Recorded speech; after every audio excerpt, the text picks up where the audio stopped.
네, 안녕하세요. 중국과 함께 사는 길을 평생 연구하는 한중 다문화 가정의 차코페페입니다.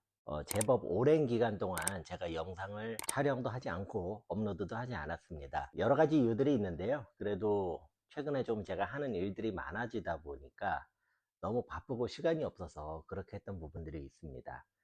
저희 차코페페를 시청해 주시는 분들께는 먼저 심심한 사과의 말씀을 드립니다.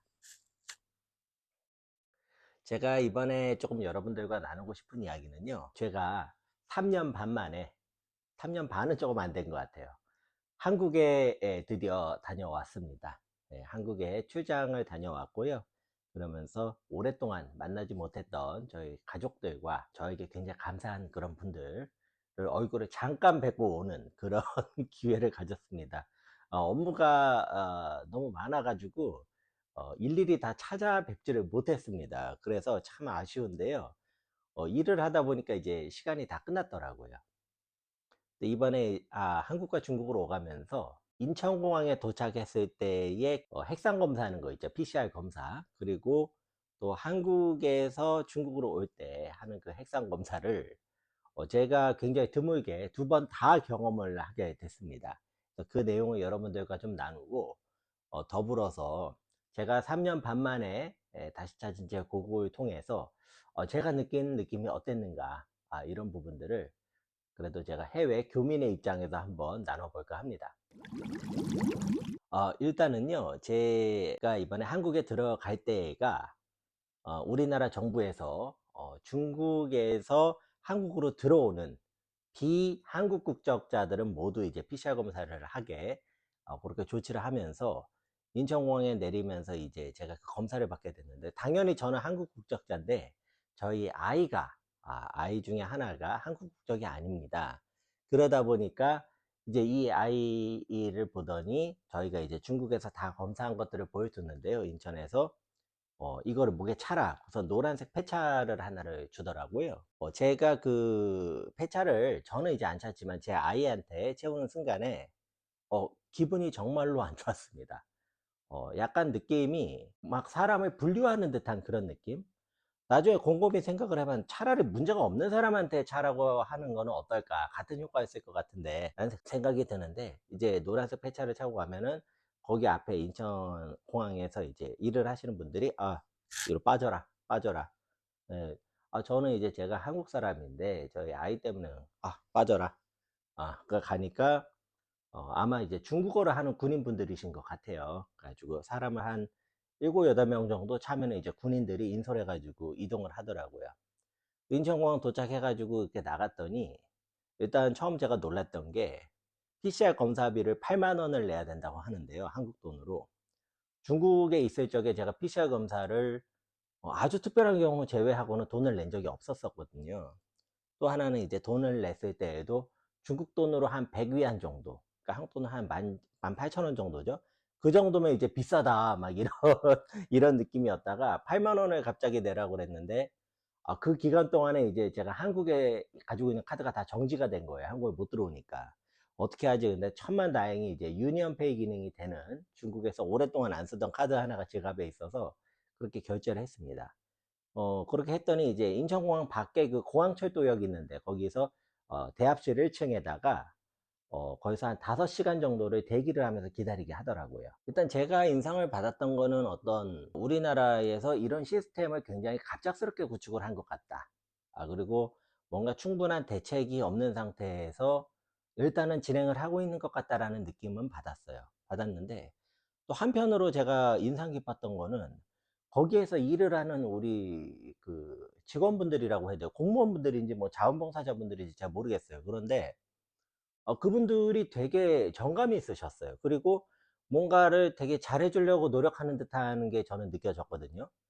근데 그런 부분들이 이제 저는 한국 사람이라 제가 느꼈던 것일 수 있는데, 과연 이제 비한국 국적인 중국인을 포함해서 그런 분들이 어떻게 느꼈을지는 모르겠고요. 저희 아이는 이제 거기 생수랑 그 초코파이는 무제한으로 있다. 제 아이는 또 그거 아주 좋아하더라고요. 애라서. 가지고 뭐 이런저런 일들이 있었습니다. 뭐 복잡하게 얘기를 하면은 가족 얘기가 너무 많이 드러나는 것 같아서 여기까지 하겠고요.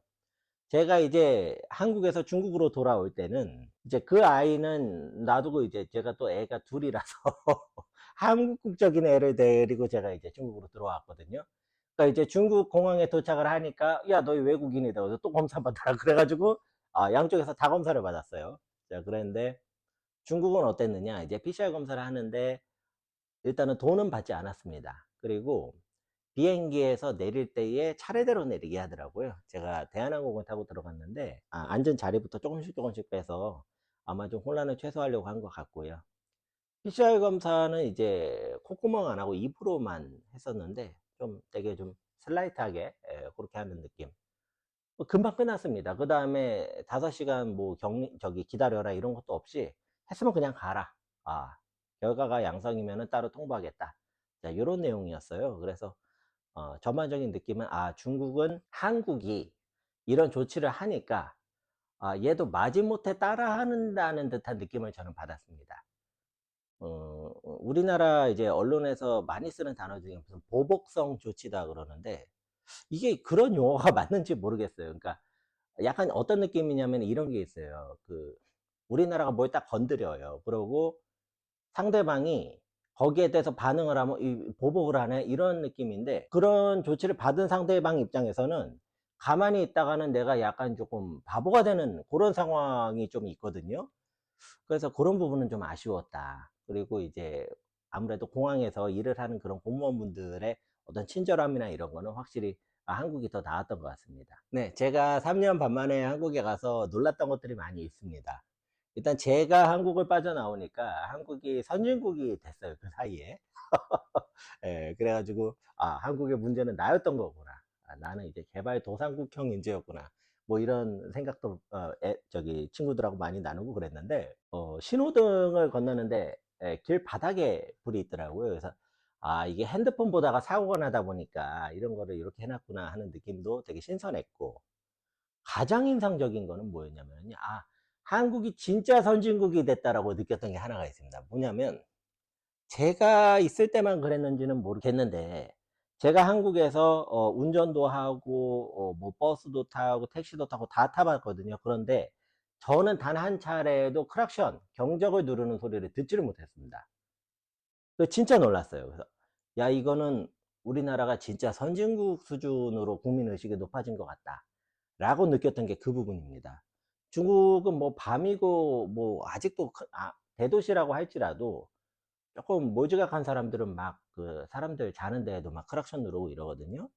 그래서 요거는 확실히 인정을 할 만하다. 근데 조금 뭐 헷갈리는 게 또 무단횡단은 또 많이 해요. 무단횡단은 또 많이 하는데 어떤 기회 가보니까 사람들이 가기 딱 편한 자리가 있는데 굳이 거기를 놔두고 옆에다가 횡단보도를 그려놨더라고요. 그러니까 사람들이 다 횡단보도 무시하고 무단횡단하고 이런 것도 봐서 야, 이게 헷갈린다 이런 생각들을 하고, 많은 이제 중국 교민분들이 한국 갔다 오면서 하시던 말씀을 저도 똑같이 느꼈는데요.